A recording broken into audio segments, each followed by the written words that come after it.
penderhaka tidak layak menjadi pemimpin negara. Kenyataan dua orang pengerusi gabungan parti politik pengerusi Pakatan Harapan, Datuk Seri Anwar Ibrahim dan Tan Sri Mahyadin Mat Yassin, menunjukkan dengan jelas siapa di antara kedua mereka yang berwibawa sebagai pemimpin bertaraf dunia. Sidang media selepas menghadap Yang di-Pertuan Agong Al-Sultan Abdullah Riayatuddin Al-Mustafa Billah Shah memberi imej jelas siapa sebenarnya tawaduk dan mementingkan perpaduan, siapa yang kemaruk dan tamak hendak menjadi Perdana Menteri dengan cara apapun. Menurut Anwar, Yang di-Pertuan Agong menitahkan bahawa kerajaan yang bakal ditubuhkan perlu inklusif.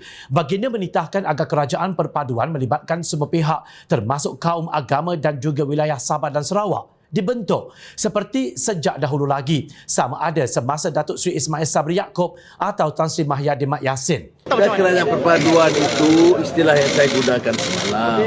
Dan kebetulan Agong daripada bertahun-tahun yang lalu secara konsisten memohon supaya ada semangat perpaduan di kalangan rakyat, termasuk tatkala Datuk Seri Ismail dilantik dan sebelumnya Tan Sri Muhyiddin, tapi mereka tidak menjalankan.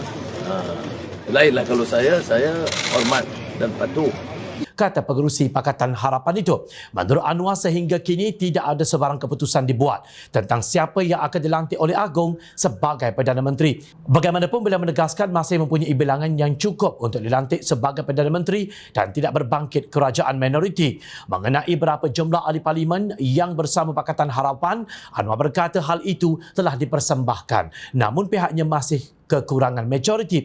Kami telah submit dan perlu beri masa. Saya rasa kami boleh dapatkan majoriti mudah yang saya bayangkan terdahulu, katanya.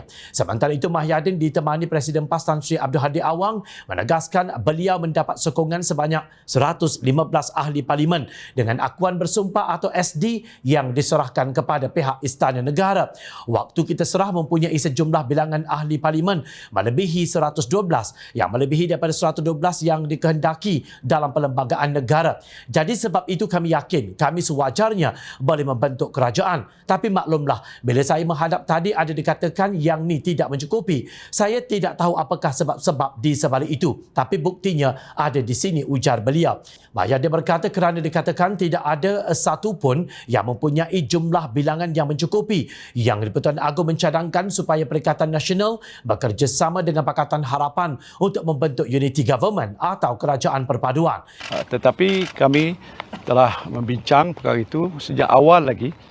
Kami tidak akan bekerjasama dengan PH, Pakatan Harapan. Itu pendirian parti kita sejak dulu sampai ke hari ini. Atas tujuan apa sekalipun, unity ke apa semua sekali, kita putus kita tak bersetuju. Jadi tadi saya diminta untuk menandatangani dokumen yang minta supaya kalau kami bersetuju. Saya sign tapi jawab atas tidak bersetuju. Tok Guru pada sama, memang kita dah sepakat atas sebab-sebab yang kita tahu kenapa kita tak boleh bersama dengan PH. Ini umum orang tahu apa sebabnya. Tegasnya, itulah yang membezakan kedua pemimpin ini. Seorang keras kepala mahu jadi Perdana Menteri dan hanya partinya harus berkuasa untuk memerintah negara, menerusi helah serta tipu daya demi mencapai matlamat. Seorang memikirkan jika Pakatan Harapan mentadbir negara dengan berkongsi kuasa menerusi kerajaan perpaduan, beliau akan berpeluang untuk fokus menyelesaikan masalah rakyat dan memulihkan ekonomi. Untuk rekod, pada pilihan raya umum ke-15 lalu, Pakatan Harapan mengalahkan Perikatan Nasional dengan 1.2 juta undi popular. Selaku blok politik terbesar, Pakatan Harapan mempunyai 82 kerusi dan mendapat 5,823,931 undi popular atau 37.97%. Perikatan Nasional pula hanya mendapat 4,667,429 undi bersamaan 30.24% dan Barisan Nasional 3,433,369 undi bersamaan 22.42%. Daripada bilangan pengundi ini pun sudah jelas mengapa Mahyadin dan Perikatan Nasional tidak layak dilantik untuk menerajui negara kerana mereka kalah untuk mendapat undi terbanyak rakyat Malaysia.